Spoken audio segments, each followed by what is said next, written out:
بسم الله الرحمن الرحيم والصلاة والسلام على رسول الله وعلى آله حزب الله وأصحابه جند الله وبعد. ரியாது ஸாலிஹீன்ல 58வது பக்கத்தில் 23வது ஹதீஸ் புகாரியிலையும் முஸ்லீம்லையும் பதிவு செய்யப்படுகின்ற ஒரு ஹதீஸ்.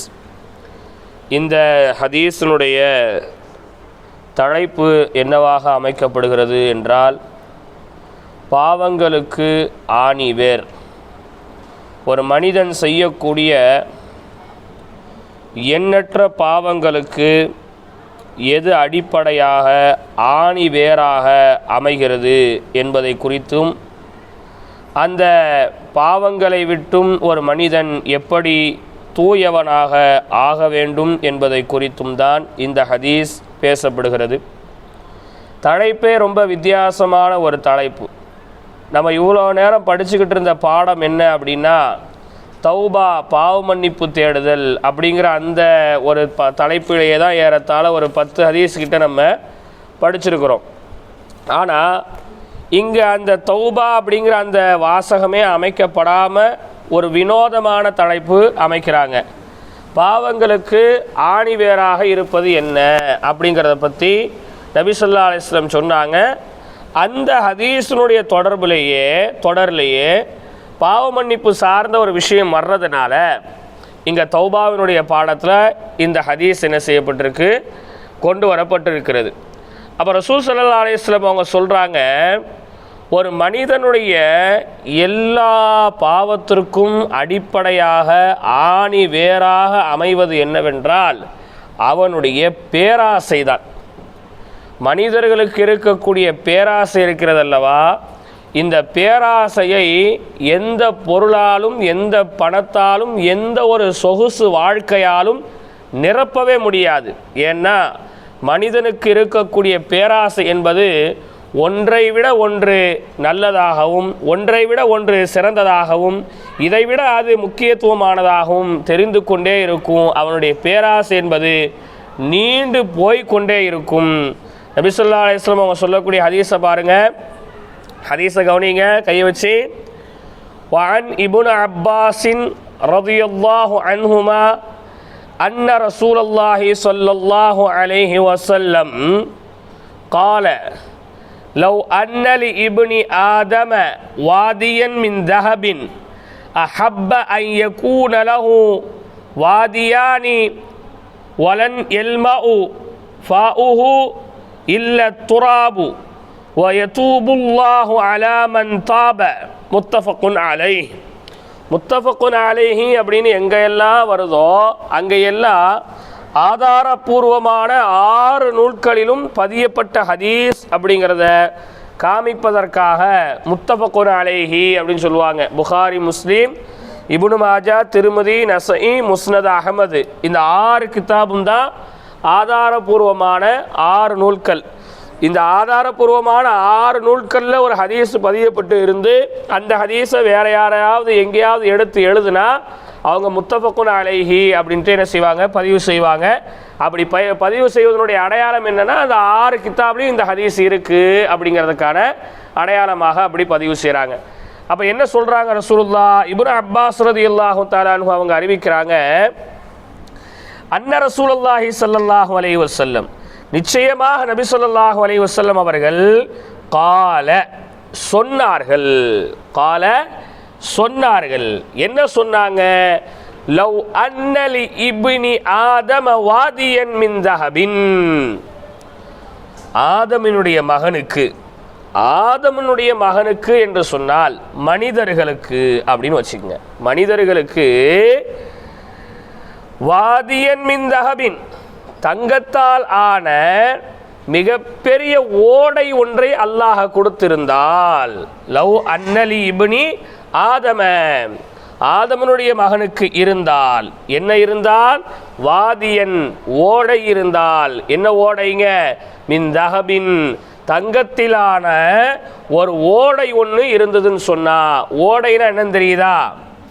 ஆறு குளம், குட்டை, ஏரி, அதற்கு பிறகுதான் என்னதுங்க ஓடை. ஓடைன்னு சொன்னால் நம்ம நினைக்கிற மாதிரி சின்ன ஒரு ஓடை இல்லை. நம்ம வீட்டுக்கு முன்னாடி ஓடுது இல்லையா சாக்கடை மாதிரியான சின்ன ஓடை, அது இல்லை. ஒரு பெரிய ஆறு மாதிரியே ஓடக்கூடியதற்கு தான் ஓடை என்று சொல்வார்கள். புரியுதுங்களா? அதில் ஏறத்தால் அதில் மனிதர்கள் குளிக்கலாம், அவர்களுடைய எல்லா புழக்கங்களையும் அதில் செய்து கொள்ளலாம். அப்படி இருக்கக்கூடியது தான் ஓடை. அப்படி ஒரு ஓடை நிறைய அல்லாஹத்தால தங்கத்தை கொடுத்துருக்கிறான். ஒரு ஓடையினுடைய தங்கத்தை அல்லாஹ் கொடுத்துருக்கிறான். அப்படி கொடுத்துருக்கும் போது அந்த மனிதன் நினைப்பானா, அஹப்ப, அவன் விரும்புவான். என்ன விரும்புவான் தெரியுமா? ஐயக்கூனலஹு, அவனுக்கு ஆக வேண்டும் என்று விரும்புவான். என்ன ஆக வேண்டும் என்று விரும்புவான்? வாதியானி, 2 ஓடை இருந்தா நல்லா இருக்குமே. ஒரு ஓடை நிறைய அல்லாஹ் தங்கத்தை கொடுத்தாலும் அவன் என்ன நினைப்பான்? இது பத்தாது, இன்னொரு ஓடை நிறைய தங்கம் இருந்தால் நல்லா இருக்குமே நினைப்பான் என்று பெருமானார் ஸல்லல்லாஹு அலைஹி வஸல்லம் அவர்கள் சொன்னார்கள். வலன் யம்லஅ, அவனை ஃபஉஹு, அவனுடைய வாயை நிரப்ப முடியாது. வலம் யம்லஅ, அவனுடைய வாயை நிரப்ப முடியாது. வாயை நிரப்ப முடியாதுன்னு சொன்னால் அவனுடைய பேராசையை நிரப்ப முடியாது. எதை தவிர தெரியுமா? இல்லா துராபுன், கபிரினுடைய மண்ணை தவிர அவனுடைய பேராசையை வேற ஏதாலும் நிரப்பவே முடியாது. மௌத்தாவர வரைக்கும், கபருக்குள்ள போற வரைக்கும் அவன் பேராசை கொண்டவனாகவே வாழ்வான். அப்படி பேராசை கொண்டு வாழ்வதனால தான் அவன் எல்லா பாவத்தையும் செய்கிறான். அப்போ நமக்கு உலகத்தின் மீது ஒரு ஆசையோ, உலகத்தின் மீது ஒரு தேட்டமோ, உலகத்தின் மீது ஒரு பிரியமோ, உலகத்தில் இப்படியெல்லாம் இருக்கிறது, இப்படியெல்லாம் நம்ம வாழணுங்கிற ஒரு எண்ணமோ நமக்கு வரலன்னு சொன்னால் நாம் எந்த பாவத்திற்காவது செல்வோமா? செல்ல மாட்டோம். அப்படிதானம்மா? நமக்கு ஆசை வருது, அதை பார்த்து இதை பார்த்து அவங்கள பார்த்து இவங்கள பார்த்து ஆசை வந்து அதை நம்மளால் வாங்க முடியல, அப்படி நம்மளால் வாழ முடியல அப்படின்னா யாரை பார்த்து நமக்கு ஆசை வந்ததோ அவங்க மேலே கோபம் வரும். அவங்க மேலே இருக்கிற கோபம் நாலு போக்கில் அதிகமாகி அவங்க நமக்கு எதிரியாக விரோதியாக மாறுவாங்க. அவங்க எதிரியாக விரோதியாக மாறும்போது அவங்கள பற்றி 4 பேர்கிட்ட தப்பாக எதையாவது பேசுவோம். அப்படியே தப்பாக பேசுறது போய் கடைசியில் எங்கேயாவது ஒரு இடத்துல அவங்கள அவமானப்படுத்தணும், கேவலப்படுத்தணும்னு நினைப்போம். அப்புறம் கேவலப்படுத்தினதுக்கப்புறம் எங்கேயாவது ஒரு இடத்துல பெரிய சண்டை போடணும்னு நினைப்போம். இது இப்படியே பரவி பரவி பரவி பரவி பெரும் பெரும் பாவங்களை நம்மளை செய்ய வச்சிடும். அப்போ எல்லாத்துக்கும் காரணம் என்ன? ஆசை, மனிதனுடைய ஆசை. அப்போ அந்த ஆசைகளை நம்ம என்ன செய்யறது? மறுமையின் பக்கமாக திருப்பிடணும். உலக பக்கமாக இருக்கா இல்லையா ஆசை? இப்படி வாழணும், அப்படி வாழணும், அதை செய்யணும், இதை செய்யணும். கற்பனையிலேயே இன்னைக்கு பாதி பேர் வாழ்கிறது உண்டு. கற்பனையிலே என்ன செய்கிறது உண்டு? வாழ்கிறது உண்டு. இதெல்லாம் பண்ணணும், இப்படி வீடு கட்டணும், அப்படி இருக்கணும், இப்படி இருக்கணும், அங்கே போகணும், இங்கே போகணும், இந்த மாதிரி படிக்கணும், இந்த மாதிரி பண்ணணும் அப்படின்னு சொல்லி என்ன செய்கிறது?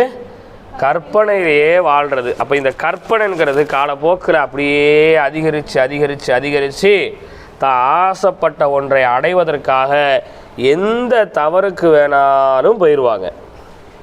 புரியுதா உங்களுக்கு? உதாரணமாக சொல்ல போனால் நம்ம ஒரு சின்னதாக ஒரு மொபைலுக்கு ஆசைப்படுறோம், அல்லது சின்னதாக ஒரு டிவிக்கு ஆசைப்படுறோம்.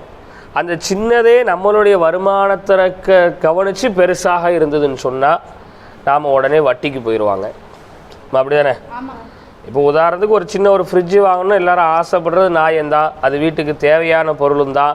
அது இருக்கிறதுனால உணவுப் பொருட்கள் வீணடிக்கப்படாது. அதை வச்சு நிறைய பிரயோஜனங்கள் இருந்தாலும் நமக்கு வரக்கூடிய வருமானம், நம்மளுடைய கணவருக்கு, நம்ம வாப்பாவுக்கு, நம்ம அண்ணன் தம்பிக்கு வரக்கூடிய வருமானத்தை கவனிக்கும் போது நம்மளுடைய அந்த சிறிய ஆசையை ரொம்ப பெருசாக என்ன செய்யுது? பெருசாக இருக்குது. பெருசாக என்ன இருக்குது? அப்போது அதை அந்த ஆசையை நம்ம கட்டுப்படுத்துவோமா அப்படின்னு கேட்டால் இல்லை. அவங்க பக்கத்து வீட்டில் போய் ஒரே மாவு கொடுக்க வேண்டியிருக்கு, பக்கத்து வீட்டில் போய் பூ கொடுக்க வேண்டியிருக்கு, பக்கத்து வீட்டில் போய் அதை கொடுக்க வேண்டியிருக்கு, இதை கொடுக்க வேண்டியிருக்கு, சும்மா போய் வாங்க வேண்டியிருக்கு. அதனால் நாமளும் ஒரு ஃப்ரிட்ஜ் எடுத்துருவோம். நாமளும் என்ன செஞ்சுருவோம்? அப்போ கையில் காசு இல்லை. கையில் என்ன இல்லை? காசு இல்லை. 10 பேர்கிட்ட கடன் கேட்டு பார்ப்போம். அக்கா தங்கச்சி அண்ணன் தம்பிகிட்ட கேட்டு பார்ப்போம், கடன் தராங்களான்னு பார்ப்போம். கடன் கேட்டு பார்ப்போம். கடன் கேட்டு கடனும் கிடைக்கல. அதுக்கு அடுத்த நடவடிக்கை வட்டி. இப்போ இந்த வட்டிக்கு எது கொண்டு போய் தள்ளுச்சு? அந்த ஆசை. ஃப்ரிட்ஜுங்கிற அந்த ஆசை. இப்படி இது மட்டும் இல்லை, நிறைய விஷயங்களில் ஆசையினால தான் ஒரு மனிதனுடைய வாழ்க்கையே அழிஞ்சு போகுது. எதனால தான் அவனுடைய வாழ்க்கையை அழிஞ்சு போகுது? ஆசையால் தான் அழிஞ்சு போகுது. இன்னும் ரொம்ப விவரமாக உங்களுக்கு சொல்கிறதா இருந்தால், ஒரு பெண் ஒரு ஆணின் மீது ஆசைப்படுவதனாலேயோ, ஒரு ஆண் ஒரு பெண்ணின் மீது ஆசைப்படுவதனாலேயோ, பெற்றோர்களுடைய சம்பந்தம் இல்லாமல் இருவரும் தங்களுடைய வாழ்க்கையை தீர்மானிக்கும் போது எத்தனையோ பேருடைய வாழ்க்கை அப்படி சீரழிஞ்சு போயிருக்கு. நம்ம புரியுதா உங்களுக்கு? அதாவது இன்றைக்கி எல்லாரும் சொல்கிறாங்கல்ல, நான் காதலுக்காக எதையும் செய்வேன், எனக்கு காதல் தான் பெருசு, அதுதான் பெருசு, நீ தான் பெருசு, நீ தான் என் உசுறு, நீ தான் என் வாழ்க்கை, அப்படி இப்படி ஆனை பூனை 64ன்ட்டு இல்லாத டுபாகூர் கதையெல்லாம் அடித்து விட்றாங்களா இல்லையா? இப்படி அடித்து விட்டு அந்த ஆணோடு வாழணுங்கிற அந்த ஆசையில் பெண்களும், அந்த பெண்ணோடு வாழணுங்கிற அந்த ஆசையில் ஆண்களும், பெற்றவங்க என்ன சொன்னாலும் அதை கேட்க மாட்டாங்க, கூட பழகிறவங்க என்ன சொன்னாலும் அதை கேட்க மாட்டாங்க, பெரிய ஆட்கள் என்ன சொன்னாலும் அதை கேட்க மாட்டாங்க. எது மட்டும்தான் அவங்களுக்கு தெரியும், அவங்களோட வாழணுங்கிற அந்த ஆசை மட்டும்தான் என்ன செய்யுங்க தெரியும். கல்யாணம் முடிஞ்ச 2 வருஷம் கழிச்சு இவன் ஒரு பக்கம் இவன் வீட்டுக்கும், அவன் ஒரு பக்கம் அவன் வீட்டுக்கும் என்ன செஞ்சிடறான், போயிருதான். அப்போ என்ன நடக்குதுன்னா, அப்போ இந்த ஒரு பாவ செயலில் இப்படி ஒரு ஹராமில் கொண்டு போய் தள்ளினது எது? ஆசை. இப்போ புரியுதா உங்களுக்கு? ஆசைப்பட்டு ஒரு மனுஷன் சொல்கிறாங்கல்ல, எனக்கு சுகர் இருக்குது, தான் இந்த லட்டை சாப்பிடணும் ரொம்ப ஆசை, லட்டை போட்டு அடித்து நொறிக்கிறது, 4 நாள் கழித்து சுகர் மொத்தமாக படுத்துருவாங்க. நடக்குதா இல்லையா? அப்போ அந்த நோய்க்கு கொண்டு போய் தள்ளினது எது? ஆசை. நம்ம புரியுதா உங்களுக்கு? எல்லாம் ஆசை. வண்டி எடுத்து ஸ்லோவாக போடா அப்படின்னு சொல்லி வண்டியை வாங்கி கொடுத்தா வேகமாக போய் பார்க்கணும் ஆசை, வேகமாக போய் பார்ப்பான், அவனை பார்க்க ஆள் இருக்காது. நம்ம புரியுதா உங்களுக்கு? அந்த மௌத்துக்கு காரணமானது எது? ஆசை. எல்லாம் ஆசை தான்.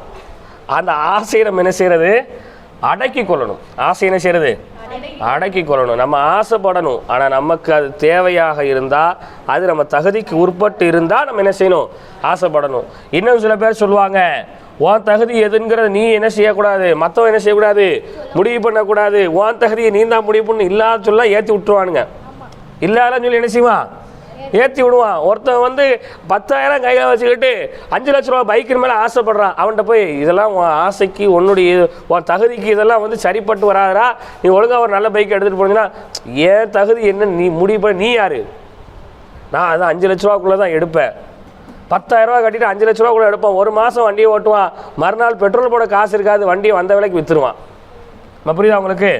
அப்போ நம்ம ஆசைப்படுறோம்னு சொன்னால், அந்த ஆசைகள் என்ன செஞ்சிடும்? நம்மளை பாவத்தின் பக்கம் கொண்டு போய் தள்ளிடும், நோயின் பக்கம் கொண்டு போய் தள்ளிடும், சீரழிவான பாதையின் பக்கம் கொண்டு போய் தள்ளிடும். அப்போ அதான் ரசூலுல்லாஹ் எவ்வளோ அழகாக ஒரு வரியில் சொல்லி முடிச்சாங்க பார்த்தீங்களா? இதுக்கு பின்னாடி எவ்வளோ விளக்கங்கள் இருக்குது. இதுக்கு பின்னாடி எண்ணிலடங்காத விளக்கம் இருக்குது. நான் ஒரு சும்மா ஒரு லேசாக உங்களுக்கு நான் சொல்கிறேன். புரியுதுங்களா? இந்த ஒரு ஹதீஸுக்கே ஏறத்தாழ 1.5 மணி நேரத்துக்கு மேலே விளக்கம் சொல்கிற அளவுக்கு இந்த ஹதீஸினுடைய பின்னணி ரொம்ப பெருசு. எதில் ஆசைப்படணுங்கிறத இஸ்லாம் சொல்லுது, எதெல்லாம் ஆசைப்படக்கூடாதுன்னு இஸ்லாம் சொல்லுது. சுருக்கமாக சொல்ல போனால், நன்மையின் பக்கம் ஆசைப்படுங்க இஸ்லாம், பாவத்தின் பக்கம் ஆசைப்படாதீங்கிறது.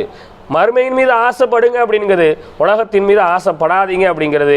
சிரிப்பதின் மீது ஆசைப்படாதீங்கிறது இஸ்லாம், அழுவதின் மீது ஆசைப்படுங்கிறது இஸ்லாம். அதான் என்ன சொல்கிறான்? சிரிக்கிறது மீது நினைச்சக்கூடாது, ஆசைப்படக்கூடாது. அல்லாஹ் குர்ஆன்ல சொல்லும் போது என்ன சொல்கிறான்? ஃபல் யல்ஹகு கலீலம் வயபுகு கசீரா, ஃபல் யல்ஹகு கலீலம் வயபுகு கசீரா. இந்த உலகத்தை நினச்சி, இந்த உலகத்தினுடைய ஆசாபாசங்களை நினச்சி நீங்கள் ரொம்ப கம்மியாக சிரிங்க. நீங்கள் ரொம்ப கம்மியாக நினைச்சிங்க சிரிங்க. மறுமையை நினச்சும், மறுமையில் நீங்கள் இந்த உலகத்தில் என்ன பாவம் செஞ்சீங்க அப்படிங்கிற அதுக்கு அந்த பாவத்துக்கான தண்டனை என்னவாக மறுமையில் இருக்கும் அப்படிங்கிறத நினச்சி எபுக்கு கசீரா அதிகமாக அழுங்கங்கிற அல்லாஹ். நீங்கள் எல்லாம் என்ன சொல்கிறாங்க? நோய் விட்டு சிரிச்சா, வாய் விட்டு சிரிச்சா என்னவாமா? நோய் விட்டு போகும். சிரிச்சா நிறைய நோய் வரும். எதுவாக இருந்தாலும் என்னவா தான் இருக்கணும்? ஒரு அளவாக தான் என்ன செய்யணும்?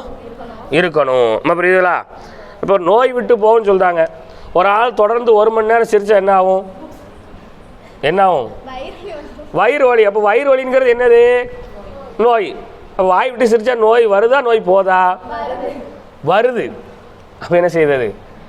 வருது. அப்படி தானே? கூடுதலாக இன்னும் சிரிச்சா தொண்டை வலிக்கும், அதை காட்டி கூடுதலாக சிரிச்சா கண்ணுல தண்ணி கண்ணு வலிக்கும். அப்படிதானே?